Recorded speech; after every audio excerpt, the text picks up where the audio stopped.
Hello! We've all seen the news lately, and everyone is talking about how 4 children survived the Amazon plane crash and lived 40 days alone in a jungle. The ages were 13, 9, 5, and a baby of 11 months.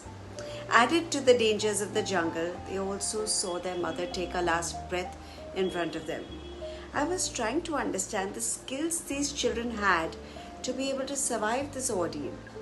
And I found out that they lived in a region of Colombia almost entirely disconnected from the central government.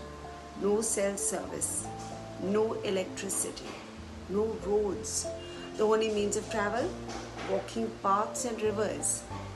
The nearest highway took 3 hours by boat and 3 more on foot. Leslie, the oldest child, was raised to survive. She knew from a young age how to walk in the jungle, fish in its waters, which fruits to eat, which fruits to avoid. At 13, she lived as an adult. While her parents worked, she looked after her younger siblings and she cooked. She had been given the training required, but what about adapting to the grief, the loneliness, the responsibility, the different circumstances? Is anyone actually trained for that? And now I want to bring out the concept of cognitive flexibility. So cognitive flexibility is a part of the executive function of the brain, and it deals with how adaptive your brain is to the changes that are going on around you. It works closely with working memory, and it also involves various skills that we use in our day-to-day lives, such as adapting to new situations, such as COVID, which we all experienced recently, online learning, staying at home. For some it was easy, and for some it was very difficult.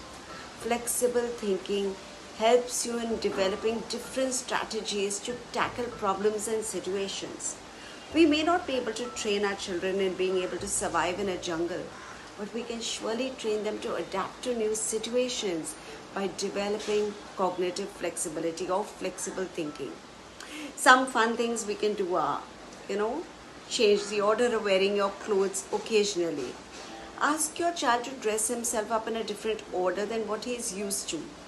He could wear his socks first and then wear his shirt, or jumble up the order of having a bath. The idea is to break a routine and adapt to it. Another great game is Simon Says. Here you listen to the instructions very carefully and only follow it if Simon says and not otherwise. So I say jump, you will not jump. But if I say Simon says jump, you will jump. There's another game, it's called Do the Opposite. This also allows your brain to think very, very fast. So if I say sit down, what will you do? You will stand up. Even playing in teams or doing projects together for older children helps them to adapt to new thoughts and ideas. So here are some strategies, and if you know of any other strategies, please share them over here. And for any queries you have, please reach out to me at askamrita@taabur.com.